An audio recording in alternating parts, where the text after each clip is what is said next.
अनुद्वेगकरं वाक्यं सत्यं प्रियहितं च यत्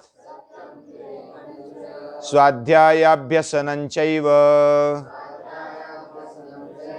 वाङ्मयं तपोच्यते। वाङ्मयं तपोच्यते।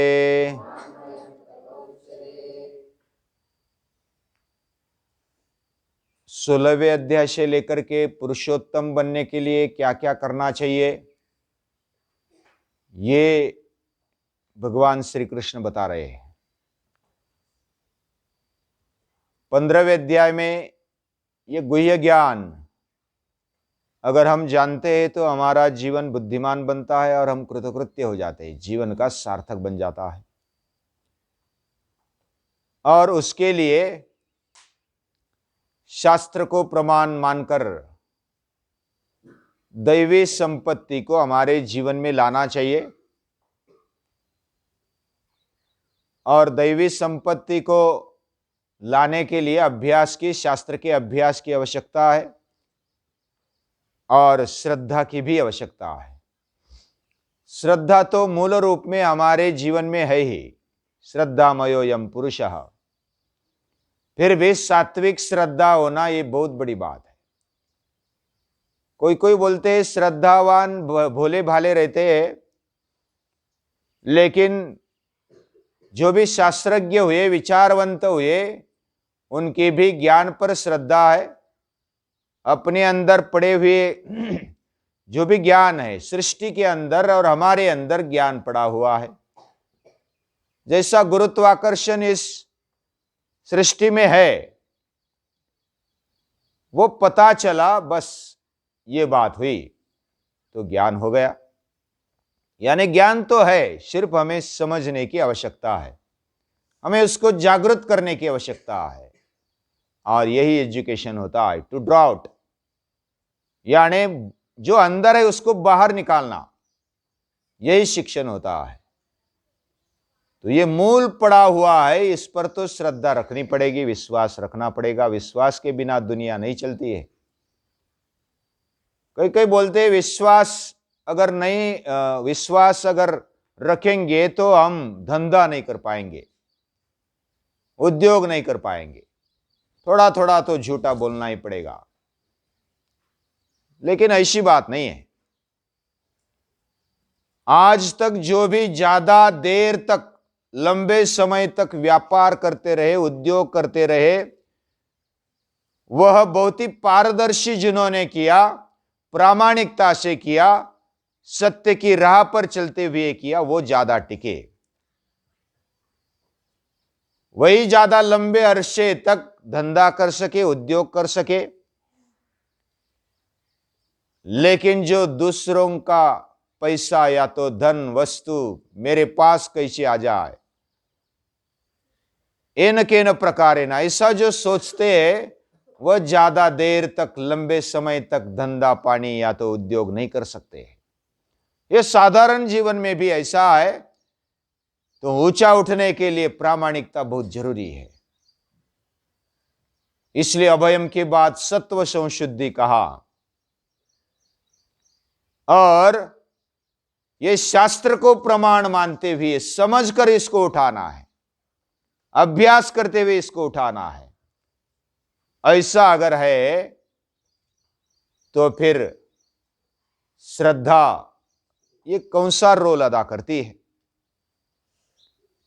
इसलिए तो अर्जुन पूछ रहे हैं कि जो शास्त्र को छोड़कर, ये शास्त्र विधि मुत्सृज्य, उसको छोड़कर जो श्रद्धा से कुछ करता है, तो वो कौन से प्रकार की श्रद्धा माननी चाहिए, ऐसा उसने पूछा।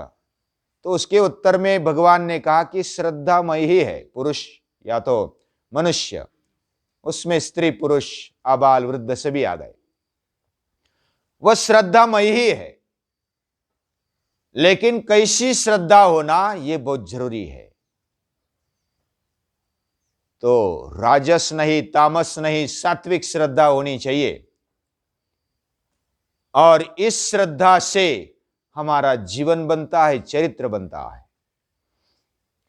श्रद्धा को स्थिर करने के लिए अभ्यास की आवश्यकता होती है। बुद्धि युक्त होकर हमारी श्रद्धा बढ़े, श्रद्धा से हमारी बुद्धि भी बढ़े। भावयुक्त बुद्धि, श्रद्धा युक्त बुद्धि ऐसी अगर है तो वह बहुत बड़ा काम करती है। किसी न किसी संकल्पना पर हमारी बुद्धि विश्वास रखती, इसको ही श्रद्धा बोलते हैं। जैसे एक उदाहरण मैं देता हूं। समझो कि मेरे शिक्षक के ऊपर कैसे श्रद्धा बढ़ती है। ये जो शिक्षक है या तो गुरु है, वो सही बात बताते हैं, योग्य मार्गदर्शन करते। एक बार किया, 2 बार किया, 3 बार किया, बार बार उनका मार्गदर्शन सही रहा। ये जब मैं विचार करते गया तो मेरा विश्वास और बढ़ते गया, श्रद्धा बढ़ते गई। और फिर ये विचारों के साथ ही श्रद्धा बढ़ती है। जैसे हम विचार करते वैसी श्रद्धा बढ़ती है, जैसी हम भावना रखते वैसी श्रद्धा निर्माण होती है। तो विचारों को पहले शुद्ध करना है, सकारात्मक रखना है, तो श्रद्धा भी वैसी स्थिर होगी।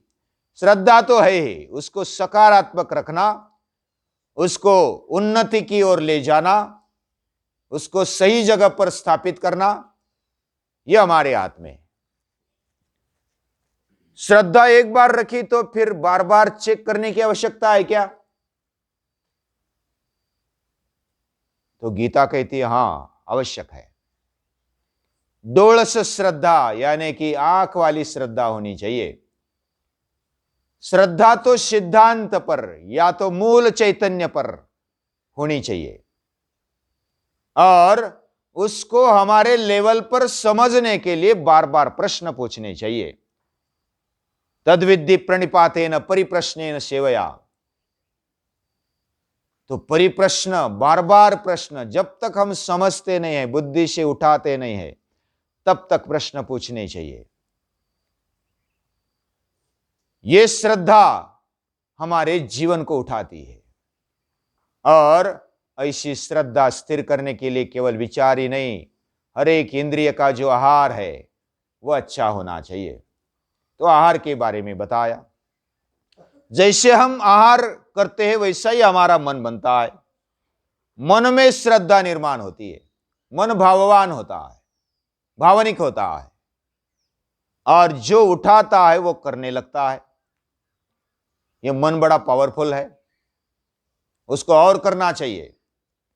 मन को संवेदनशील रखना चाहिए और सतत विकास की ओर जाने वाला होना चाहिए। इसके लिए मन पर ज्यादा अभ्यास हो, हर रोज अभ्यास हो। बुद्धि पर थोड़ा कम होगा तो भी चलेगा। मन अगर एकाग्र होता है तो बुद्धि भी अपने आप चलने लगती है। और ये योग के द्वारा हम मन का ही ज्यादा अभ्यास करते हैं, मन को ट्रेनिंग देते हैं। शारीरिक अभ्यास भी मन के साथ चलता है, मन के द्वारा ही चलता है। सातत्यपूर्ण शारीरिक अभ्यास, इंद्रियों का अभ्यास बिना मन से चलता नहीं है। तो मन का अभ्यास होना चाहिए। मन के अभ्यास के लिए आहार, विहार, व्यायाम, सोना, उठना, हर एक कृति समझ पूर्वक करनी चाहिए। तो मन मजबूत होगा, मन संवेदनशील होगा, भाववान होगा और सतत विकास की ओर बढ़ेगा। तब अच्छी श्रद्धा, सात्विक श्रद्धा निर्माण होगी। और ऐसा जब होता है, हमारी श्रद्धा बनी, आहार भी अच्छा है, और आहार को जब हम कंटिन्यू रखते हैं, हर एक इंद्रिय का एक अलग अलग आहार होता है, उसको सात्विक आहार दे। और वैसे जैसे हम अन्न खाते वैसा ही हमारा मन बनता है, जैसा पानी पीते वैसी वाणी बनती है। और ये वाणी महत्वपूर्ण होती है। इसको सही तरीके से चलाने के लिए हमारे मन को, और मन के लिए आहार को, और आहार द्वारा जो प्रभाव हमारे अंतःकरण पर, पूरे जीवन पर पड़ता है, उसके लिए जो हम आहार लेते हैं तो मल आता है शरीर में, और मल जैसे ही आता है हम गंदगी निकाल डालते हैं, और गंदगी जब निकाल डालते हैं बाहर तो उसको शुद्ध करने की जिम्मेदारी भी हमारी है। सृष्टि में जो हम गंदगी करते हैं, मलमूत्र विसर्जन हो या बाकी विजातीय वायु हवा में फैलाते हो, जो भी हम गंदगी करते हैं उस गंदगी को मिटाने के लिए किसकी आवश्यकता है? तो भगवान कहते हैं यज्ञ की आवश्यकता है। यज्ञ होना चाहिए, सभी मिलकर साथ में यज्ञ होना चाहिए। यज्ञ के द्वारा शुद्धि होती है, अशुद्धता कम होते जाती है और शुद्धता बढ़ते है। और ऐसी शुद्धता जैसे शरीर के स्तर पर, मन के स्तर पर, बुद्धि के स्तर पर यह भी होनी चाहिए, और वातावरण में भी शुद्धता होनी चाहिए। इसलिए स्वच्छता आवश्यक है, और स्वच्छता शुद्धता बनती है वायु की, पानी की, पृथ्वी की, और पूरे वातावरण की शुद्धता यज्ञ से बनती है। और हवा अगर शुद्ध है और आसपास की सृष्टि प्रसन्न है तो बारिश भी अच्छी गिरती है। यज्ञात् भवति पर्जन्यो यज्ञ कर्म समुद्भवा, यज्ञ कर्म से होता है। और यज्ञ का अर्थ हमने थोड़ा सा देखा था, फिर भी थोड़ा रिवीजन करते। यज्ञ यानी संगतिकरण, साथ में चलना, मैत्रीकरण, उसको और दृढ़ बनाना, पक्का बनाना, और देव पूजन यानी हर एक में देवत्व को देखना। सृष्टि में कण कण में भगवान बैठा है, देवत्व बैठा है, देवत्व उसमें मौजूद है। इसको देखकर उसकी पूजा करना, यह देव पूजा है। देव की व्याख्या की जाती है, लेकिन उसके बारे में डिटेल में कभी प्रसंग आए तो बताएंगे। लेकिन देव स्वयं प्रकाशित होता है और वो सभी को प्रकाशित करता है। जैसे सूर्य, वो स्वयं प्रकाशित है और सभी को प्रकाश देता है। ये द्यु धातु से देव शब्द बना है। तो देव, उसका पूजन ये यज्ञ में होता है। संगतिकरण, साथ में चलना, ये यज्ञ में होता है। मैत्रीकरण, साथ में और बने रहना, कैसे पक्के होना, साथ में चलना। संगच्छध्वम संवदध्वम संवो मनांसि जानताम, सब साथ में चले, साथ में बोले, साथ में हमारा मन वो विचार करे, संकल्प करे। ये जब होता है तो यज्ञ कर्म अपने आप होने लगता है। यज्ञ यानी सामूहिकता से सत्कार्य करना। और जो होम हवन होता है वो भी एक कर्मकांड है। कर्मकांड भी जरूरी होता है, और उससे हवा शुद्ध होती है। अलग अलग प्रकार की समिधाएं जलाते हैं, हवन द्रव्य जलाते हैं, घी भी जलाते हैं। घी से, घी का दिया जलाते हैं तो ऑक्सीजन भरपूर मात्रा में निर्माण होता है। और कुछ समिधाएं जलाते हैं तो विषाणु या तो रोगाणु है वो खत्म होते जाते हैं। यह अलग अलग प्रकार का अभ्यास करना चाहिए। वही केवल करना, कर्मकांड ही करना, और उसमें मन बुद्धि का अभ्यास न होना, संगतिकरण, मैत्रीकरण, देवत्व पूजन न होना, यह फिर केवल कर्मकांड में अटका देता है। तो इस प्रकार समझकर, सभी कोई भी कृति हो समझकर करनी चाहिए, अभ्यास करते हुए करनी चाहिए। अपडेट रहना चाहिए। कौन सा भी धंधा हो या पानी हो, जीवन व्यवहार हो, उसमें अपडेट रहा जाता है। कौन सा भी नौकरी हो या कोई भी खेती हो, उद्योग हो, धंधा हो, उसमें अपडेट रहना चाहिए, तभी धंधा आगे चलता है, नौकरी आगे चलती है। और आज यही जमाना है, अपडेट रहे। फोन भी अपडेट रखना पड़ता है, बार बार उसको अपडेट करेंगे तो आगे जो भी सुविधाएं आती है वो मालूम करनी होती है। जो भी परिस्थिति बदलती है उसके मुताबिक चलना होता है। परिस्थिति का सामना करने के लिए आवश्यकता है, और इसलिए यज्ञ होना चाहिए। यज्ञ के साथ साथ तप होना चाहिए। तप भी शारीरिक, मानसिक और वाचिक, ऐसे प्रकार का 3 प्रकार का तप बताया। जैसे सात्विक, राजस और तामस 3 प्रकार का तप है, वैसे शारीरिक, मानसिक और वाचिक तप है। हमने शुरुआत में जो श्लोक बोला वो वाचिक तप है, वांग्मयीन तप उसको बोलते हैं। और वाणी का प्रभाव शरीर पर भी पड़ता है, मन पर भी पड़ता है। शारीरिक तप इधर बताया कि देव और ब्राह्मणों की पूजा करो, जो गुरु है, विद्वान है, उनकी पूजा करनी चाहिए। गुरु यानी केवल दिखने वाले गुरु, गंध लगाने वाले या तो ड्रेस अच्छा पहनने वाले गुरु होते, ऐसा नहीं है। गुरु सामान्य भी हो सकता है, छोटा भी हो सकता है, बड़ा भी हो सकता है। गुरु कभी लघु नहीं होता, वो गुरु होता है। वो दिल से, अंतःकरण से बड़ा होता है, वो गुरु होता है। जो ब्राह्मण होता है, जो ब्रह्म को अपने अंतःकरण में रखता है, वो ब्राह्मण होता है। ब्रह्मणाम वेदः तन्नयति इति ब्राह्मणः, उसको लेकर जाता है, ब्रह्म को लेकर जाने वाला ये ब्राह्मण है। ब्रह्म यानी वेद विचार, सद्विचार, जिसको जो ले जाता है वो ब्राह्मण है।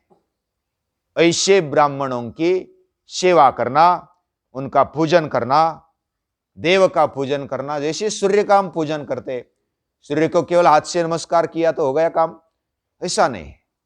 सूर्य नमस्कार पसीना बहाते तो उसकी पूजा होती है, उसकी उपासना होती है। उसके विचारों के साथ, उसकी कृति के साथ बने रहना, तेज टिकाए रखना, ये उसकी पूजा है।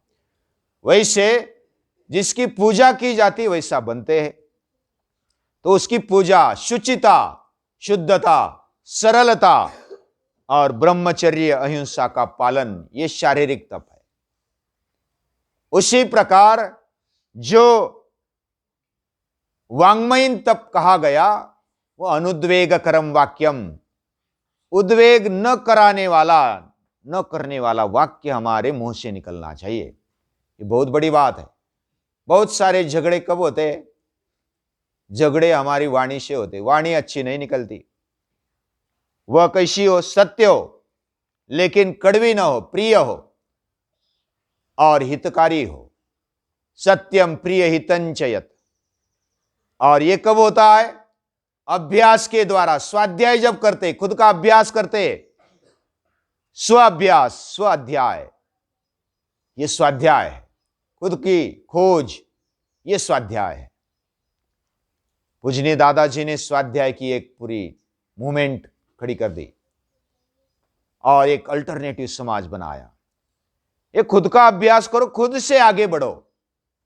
खुद में परिवर्तन है तो पूरी दुनिया में परिवर्तन होगा। खुद को नहीं बदलते और पूरी दुनिया को बदलने निकले तो ये शक्य नहीं है। हमारे अंदर बदलाव होना चाहिए और ये स्वाध्याय से होता है। और जैसा स्वाध्याय करते, जो भी हमने अध्ययन किया वो बताते जाओ। ये अध्ययन है, अध्यासन है। ये प्रवचन भी कहा जाता है। प्रवचन जो महान व्यक्ति है उनका होता है, लेकिन हम साधारण, हम चिंतन करते हैं, अभ्यास करते हैं। तो अभ्यास होना चाहिए, ये वांग्मयीन तप है। उसी प्रकार आगे है मानसिक तप, उसको भी हम डिटेल में लेंगे, लेकिन आज समय हुआ है तो आज के लिए इतना ही। नमस्कार।